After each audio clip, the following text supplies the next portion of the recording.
Jai Hind students, today we are going to discuss about the relational algebra, right.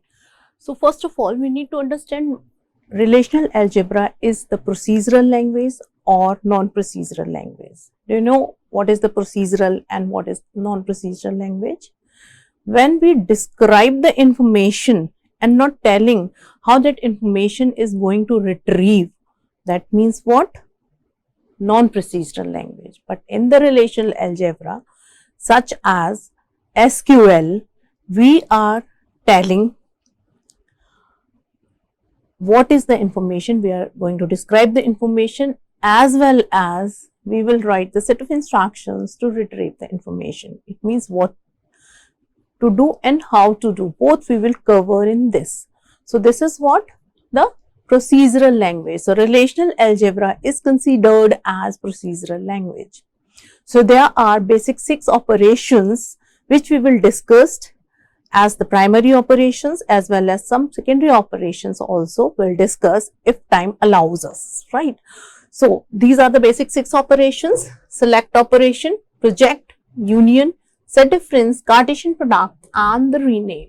So these are the basic 6 operations we'll cover in the relational algebra, right. The operations, all the operators will take 2 or more relations as input and give a new relation as the result, right. So let us start. Now we will understand the types of relational operations. So these are 6 basic operations we have just discussed in the previous slide, and these are the derived operations we'll cover as we will be able to do today, right. So basically the focus is on these basic operations, right. So these are the symbol, like the sigma will be used as the select operation, the symbol that here pi is used as the project operation, and the union, you know already, set difference, Cartesian product, or you can say the cross product, or the rename, row will be used as the rename operator, right. Now, so we'll start with the select operation. So select operation, what we will write here, sigma is the select operation, and this P is the predicate basically, right. This P is the predicate and R is the relation instance. If I'm writing this capital R means what? Relation. This is nothing but the schema. And if I'm writing in the small letter, small r, it means the relation instance, right. Okay. So what we are giving the notation here, sigma, it means we are selecting some tuple on this predicate. So tuples will be selected if P on this relation R will be true, right. So we can define it as sigma on the predicate and relation R will select a tuple T for where each tuple T is the element of this R relation instance, and for every tuple T the predicate will be true. Okay, so this is what we will write in mathematical terms. Whenever we write the predicate, we will use such operations and such connectors also. The value of those attribute may be greater than some value, may be less than some value, less than, greater than, equal to also, or equal to, not equal to, whatever can be. And these are the connectors. If we are having more than one condition, we'll take these connectors, and if we want to apply a negation condition, we can take this not. Okay, so let's go further. Let's suppose a relation R is given with 4 attributes A, B, C and D. These are the value of these attribute at this instance, right. Let's suppose I want to select some of the tuple for which attribute value A is equal to attribute value B and D should be greater than 5. Right. So this condition, this predicate we are applying on this R relation. This is nothing but the R relation, right. So A is equal to B. So this is the attribute A and this is the attribute B. Okay, so here we can see A is equal to B. Yes, here we can see A is not equal to B. Here A is equal to B. Here A is equal to B. So according to the first condition, these three attributes are eligible to select. But we need to pay attention to the second condition also, because we are having two conditions with AND. So both the conditions should be satisfied. Okay, so second condition is what? D is greater than 5. So here we can see where D is greater than 5 in this tuple. D is greater than 5. So we will see the selected tuple only, na? Right? So here D is not greater than 5, here D is greater than 5. So how many tuples will be selected if both the conditions should satisfy according to this AND connector, right? So this and this, two tuples will be selected as a result. So hope you understand this select operation. So select operation, select a tuple that satisfy the predicate on that particular relation instance R. Now, let's suppose this relation schema is given. This relation schema, why we are saying this relation schema? Because we are not considering values here. So this relation schema name is book and these are the attributes. So how many attributes are there in this book relation? 4 attributes. Book title, subject, author and cost, right? Okay, so let's suppose we need to select the tuples from this book relation where the subject is database. What we will write? So we need to select whole tuple where this attribute value should be database, right? So what we will write? Sigma subject, that attribute name will be written here, and what is the condition? Is equal to database. It is given here. And on which relation we are applying this query? Book. Okay. So this is the query written in relational algebra. Now next, we need to select the tuples. Whenever we apply a select operation, whole tuple will be selected. Okay, so when we want to select the tuple from the book relation where the subject is database, and one more condition is there, that is the price should be greater than 450. Now, what we are saying? There are two conditions and both should be satisfied because both the conditions are with the AND, not OR, right? So, what connector we will use? This symbol we will use here. Okay, the symbol. So we'll write sigma subject is equal to database and price is equal to 450, and we are applying the relation on, we are applying this condition on the book relation. Let's suppose we want to select the tuples where the price is greater than 450. What we will write? We'll write price greater than 50. If we want to select the tuples where price is greater than equal to 50, we'll write this. Okay. So, such a way we can have the queries, relational algebra queries, right? Now, let's suppose another example we are taking. Select tuple from books where the subject is database and price is this, or here we are applying a condition, or those books published after 2010. This is the year. So we require the books which are published after 2010 because those books are covered our syllabus only, right? So what we will write here, now we are having 3 conditions, and one is with the connector and one is with the connector OR. So what we will write here, sigma subject is equal to database and price is equal to 450, or year is equal to 2010, and we are applying on the relation books. So by this way, we can write the select operation. Hope you understood. Next is the projection. With the selection operation, what we were doing, we were selecting whole tuples on some specific condition. But here, what we are saying, projection operation, first of all, we understand the notation. So here we are taking this pi with some number of attributes on relation instance small r. Here A1, A2 and so on are the name of the attributes and R is the relation name at that particular time, that particular instance of that relation. We are applying the query on that. So here what we are doing, we are selecting some of the attributes which are required, right? So unless unlike select operation where we were select all the tuples, here we are selecting some of the attributes only, right?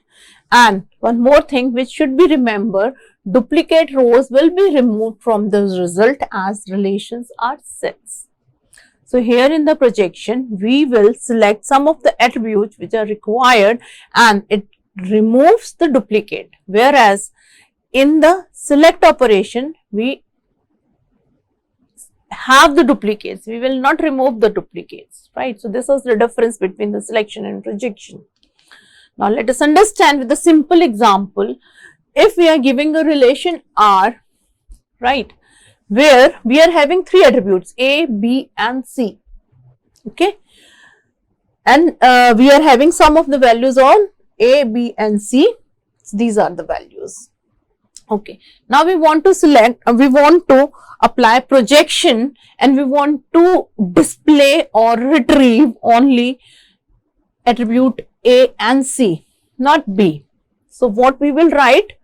We will write pi in the at this place we are writing the attributes which are required to retrieve. So let's suppose we want to retrieve A and C. So here I am writing A comma C. As much attributes are required, we will write here with the separation of comma, right? So we are applying on R. So what attribute will be selected? A and C. So this four tuples will be selected. But what was the quality of the projection operation? It removes duplicates automatically. So at last, what answer we will or what answer we will receive or what will be displayed basically, because these are the duplicates, so it will be removed and only these three tuples will be displayed because duplicates are automatically removed from the relation, right? So this is nothing but the projection. Let's have some example. Let's suppose we are having two relations, book and student. Now let's suppose if we want to select and project columns named as subject and author from the relation book. So how many attributes we want to retrieve? Subject and the author, two attributes only on a book relation. So what we will write? Pi subject comma author, because two attributes required to display from the book relation. So it is very simple. And let's suppose if we want to select and project column named name. So only one column is required. We will write pi name and what the table on which we want to apply this as the student, right? Okay. Select and project column named roll number and name. So we'll write roll comma name on the student, right? So by this way we may have the projection operation. So these are the simple example of the projection operations, right? Now the next operation is the union operation, and the notation of union is R union S, where R is the relation and S is one another relation. Here we are having condition. Okay, so let's have the definition of it. R union S. We will select the tuple T where T is the element of R or T is the element of S. We know, as we have studied the set theory and discrete mathematics in the second year. So you are third year students and you know very well what is the meaning of this union operation, right? So for this union operation, what is the validity? Okay, R and S must have the same arity, relation R, and S must have the same arity. What do you mean by same arity? Same number of attribute, right? This is the first condition. And the second condition, attribute domain must be compatible, right? For example, second column of R deals with the same type of values as does the second column of S, right? So domain should be compatible. Then only we will able to apply the union operation, otherwise no. So what you need to remember, R and S must have the same arity, same number of attribute and same domain. Okay, so we'll have some simple example of the union operation. Let's suppose we are having relation R and S. This is the relation R and this is the relation S. Now we want to take union of R and S. Alpha 1, alpha 2, beta 1, alpha 2 is already there. So what is remaining? Beta 3. So we'll write the beta 3 here. Okay, so this is the result of the union operation, right? So we will select all the tuples which are in the relation R or S, in R or S, right? So let's suppose we are having these two relations and we want to select all the persons involved or in the student or employee, because a student is a person, employees is a person. So if we want to display all the persons information, what we will write? Student union employee, right? Because 3 attributes, so number of attributes are same and the arity also same. This is numeric, this is numeric, this is varchar, this is varchar, this is numeric, this is numeric, right? So we are assuming here that the domain is same. Okay. Okay. So if now if we want to display the name of the persons involved in the student and employee table, so what we will write? Projection. We can apply the projection also with the union. So projection name from the student union projection name from the employee. So only name of the student and employee will be displayed, right? It will remove the duplicacy as we have discussed already. Now the second next operation is the set difference. Okay, so what is the notation for the set difference? We'll use the notation minus sign as the notation for the set difference operation, right? Now what is the meaning of this R minus S? R minus S, select a tuple T where T will be the element of R and at the same time T will not be the element of S. So T will belongs, the tuple, selected tuple will belongs to the relation R, but it will not belongs to the relation S. So this is what the definition of the set difference. Set, if we are applying set difference on a relation, so both those two relations must have the same arity, same number of attribute or same domain, right? So this is the same condition here as we are giving on the union. Okay, so let's understand how set difference operation will work. Okay, so here what we will see, if we are talking about this tuple, so this tuple should be the element of R. Yes, it is, but this tuple should not be the element of this S. No. So we'll retrieve this. Next we will consider this tuple alpha 2. So we'll check it is the element of this. Yes, correct. But we'll check this should not be the element of this S relation, but it is the element of this S relation. So it will not be retrieved, Right, now we will consider this beta 1. Yes, it is the element of R, correct, but at the same time it should not be the element of this S. No, it is not here. So, we will select this beta 1. So, this is the result of the set difference operation. In the set difference operation, the tuples which are in this relation but not in this relation will be displayed. So, this is nothing but the set difference operation. We will have some next operation, that is nothing but the Cartesian product operation. Cartesian product also known as the cross product. Right. So, here what will be done, Cartesian product is the combination of all the attributes find out in the S relation and in the R relation, right, in the both relation.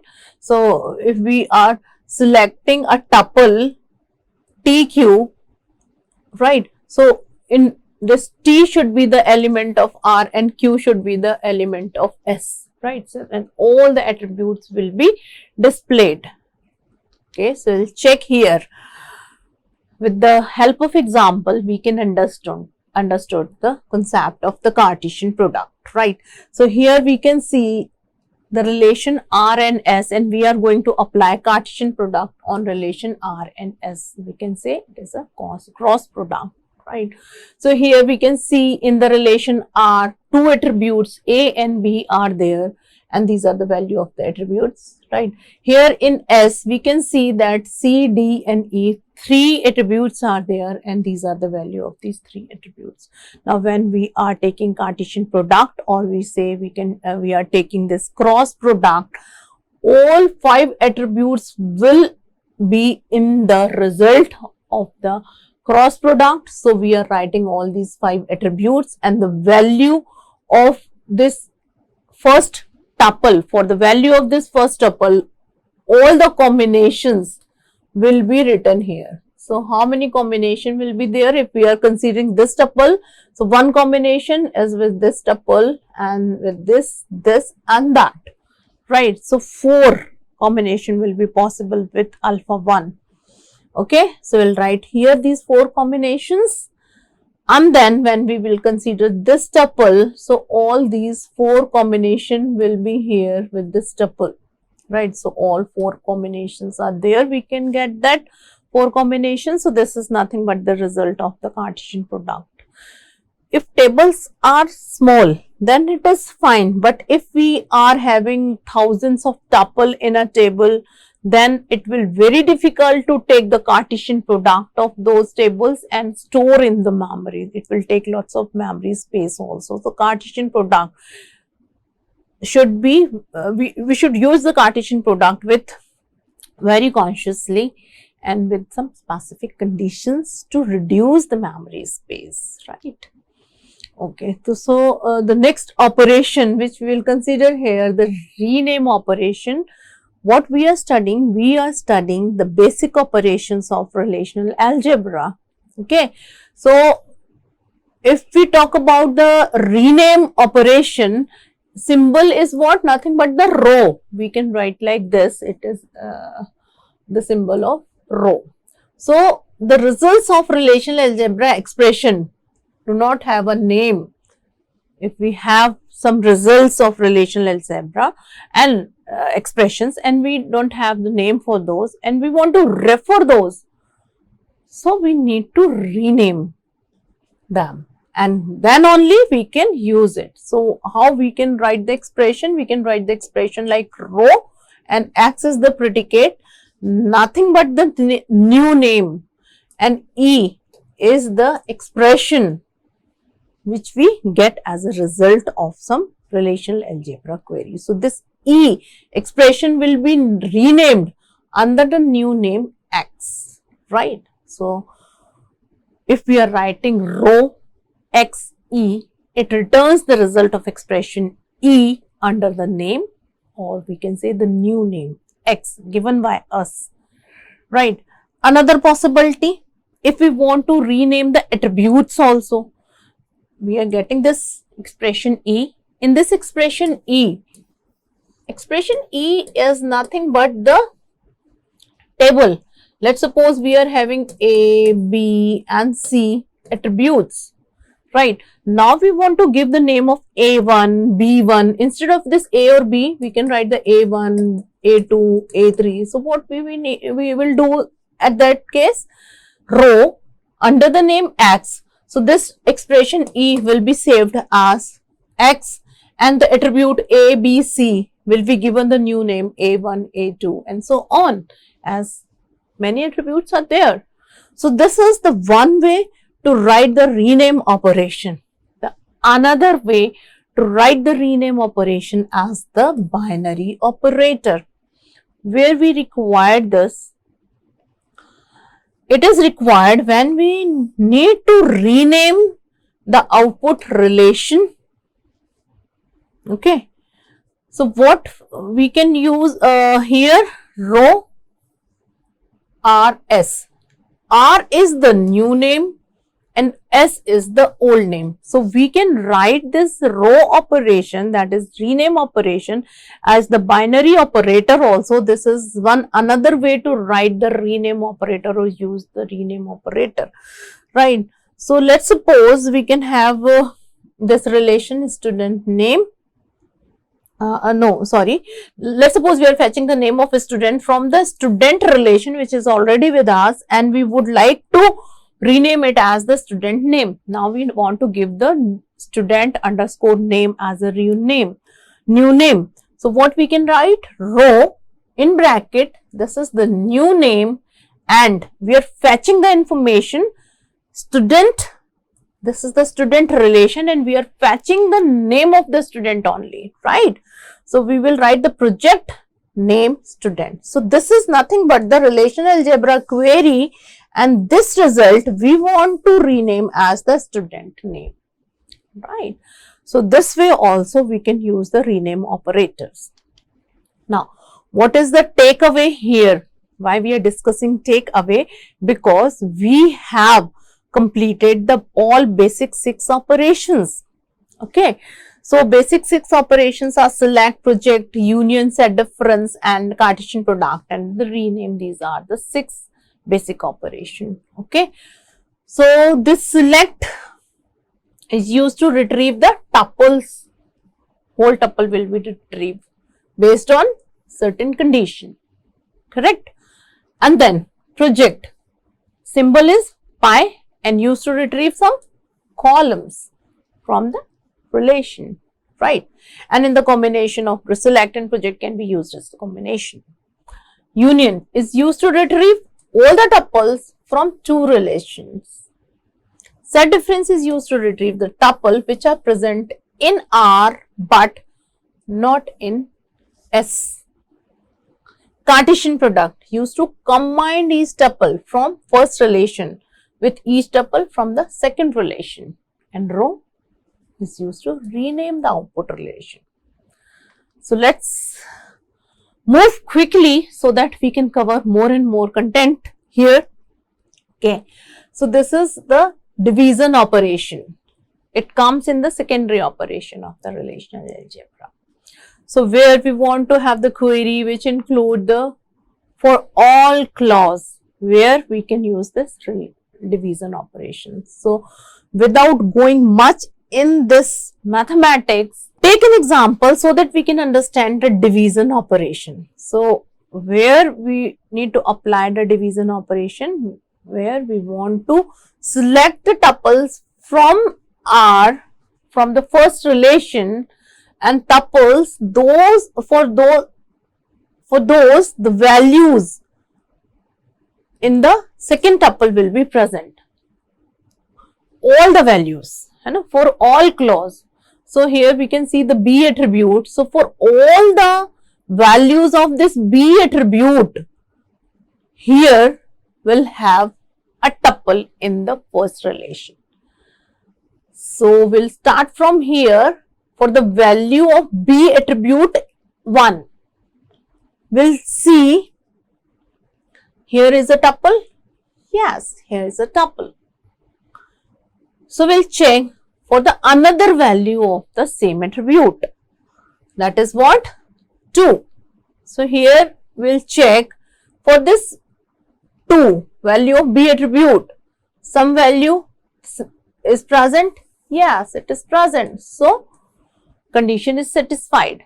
So for all the values of this attribute B, there is a tuple in relation R. So we'll select alpha here. Okay, and then we'll check for all these values of B, there will be a tuple in the relation R. We'll check for this beta 1, this beta 2. Yes, so for all the values of B, there is a tuple.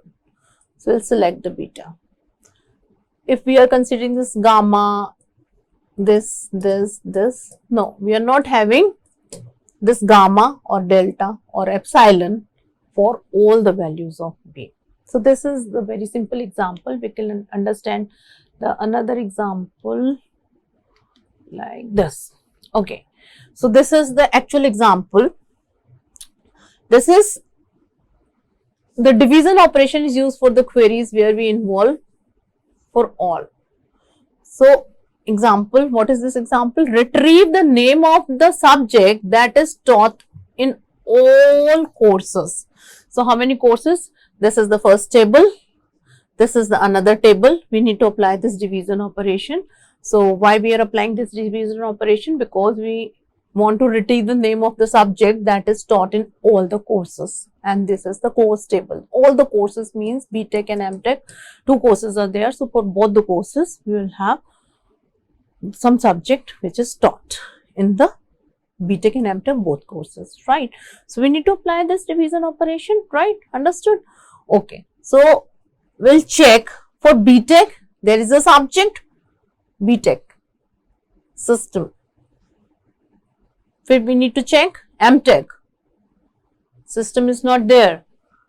Database is the another subject. For BTech, yes, there is a database subject. For MTech, yes, there is a database subject. So only one subject is there. Algebra, it is taught in only BTech. System, only taught in BTech. So database is a subject which is taught in BTech and MTech, all the courses. There are 2 courses only. Let's suppose we are introducing here third course, MCA. So database in MCA should be a tuple here. Then only we'll select that subject, right? So here 2 courses are there, and for both the courses, all the courses, there is a subject database. So we are retrieving the subject. So we are retrieving the name of the subject that is taught in all the courses. Okay. Now the intersection. Intersection is nothing but denoted by R intersection sign and S. It means the tuple should be in R and S both, right? So let's suppose if we want the name which are present in student as well as in the employee relation. So if we want the name that is present in both the relation, we'll apply this intersection operation. So intersection operation is nothing but select a tuple or some attributes from both the relations which are present in both the relations, right? It also eliminates the duplicates, right? It is also binary operator. Now next is the join operation. Join operations are binary operations that allow us to combine 2 or more relations, right? These joins are further classified inner and outer join. Join operations are binary operations that allow us to combine 2 or more operations. Let's suppose we want to retrieve the information from multiple tables. So we need to have that join operation. So one by one we will understand its all the types. right? So first we will consider the inner join and then we'll consider the outer join. Let's suppose we are having a table named employee with the attribute e-number, e-name, city and experience. Okay, and we are having another relation named department consisting of d-name, d-number, department number, department name, employee number and minimum experience, right? So we are having these two tables. Department table here defines the mapping of an employee to its department. It contains department number, department name, employee ID of the employee working in the department and the minimum experience required to be in that department, right? So this is what we have given. Okay, now we can see some of the values in the employee and department table. So here we are having 4 tuples and here we are having 3 tuples, right? Okay. So if we are taking the Cartesian product, how many tuples will be there? As in the employee table, 4 tuples and in the department table, 3 tuples. So if we are taking a cross product, 12 tuples should be there. 1, 2, 3, 4, 5, 6, 7, 8, 9, 10, 11, 12. So 12 tuples are there when we are taking a Cartesian product. So all the combinations basically, right? So these, all the combinations are there when we are taking Cartesian product, right? So we have studied already. Now the inner join, the first type of join. When we perform inner join, only those tuples are returned which satisfy the certain condition, right? So when we are taking the Cartesian product, all the possibility, all the combinations were there.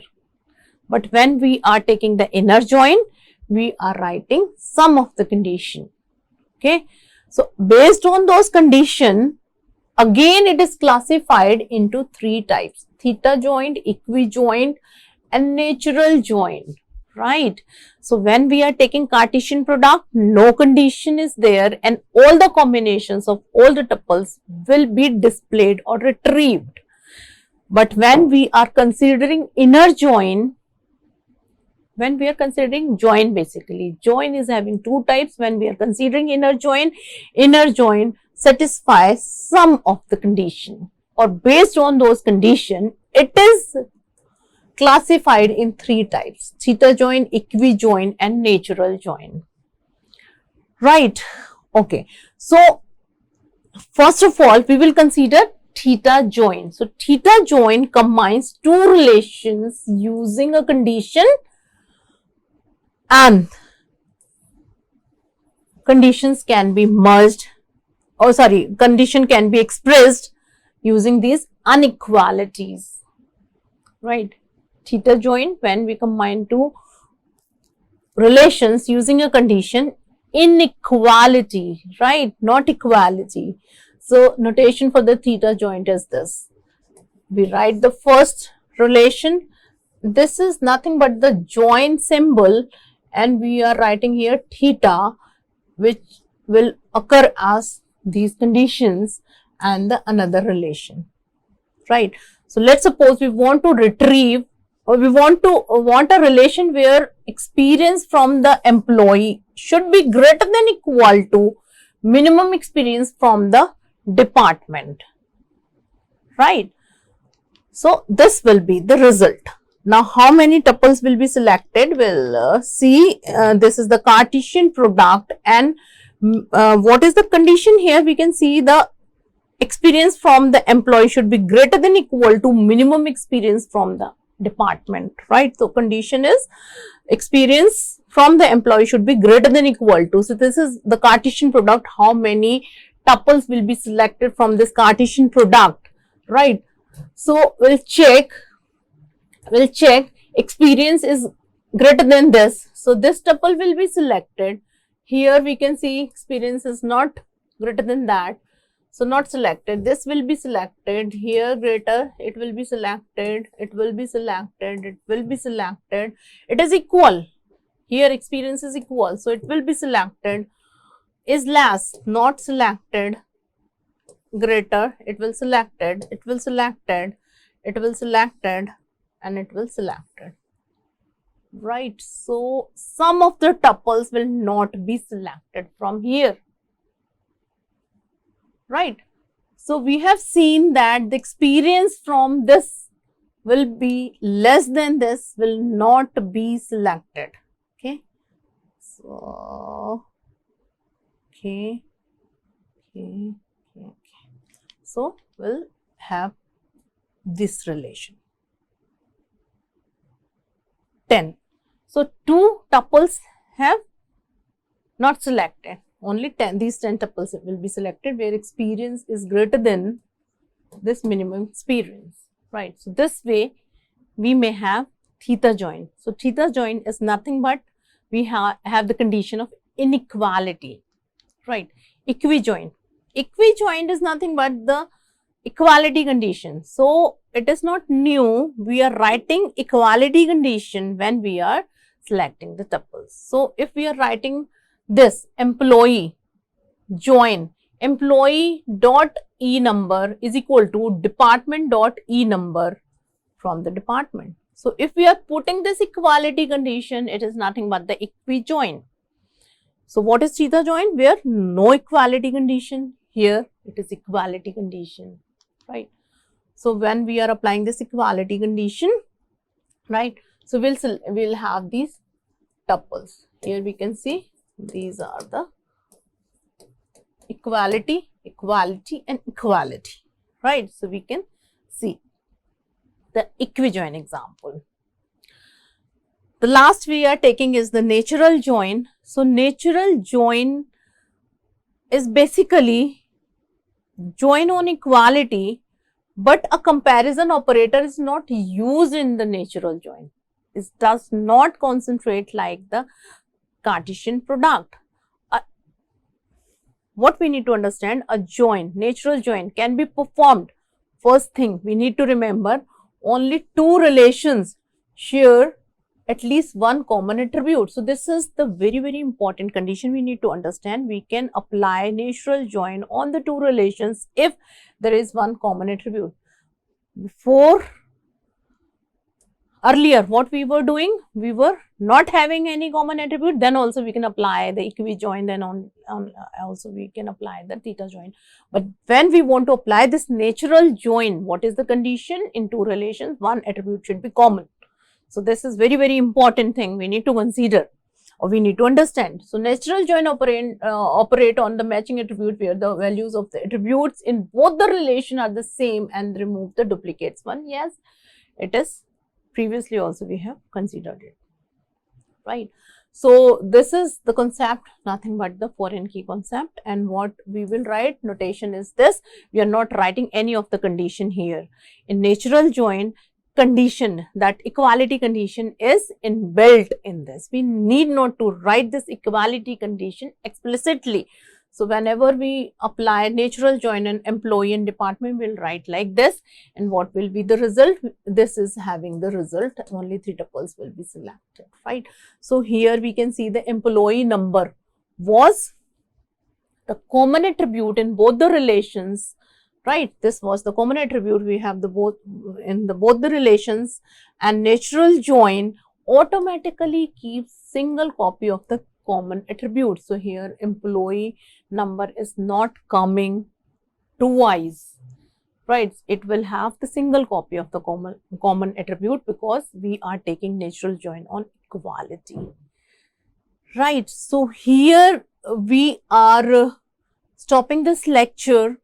We have covered only inner join part, and in the next lecture we will continue with the outer join part and will have the some query on relational algebra. Thank you so much.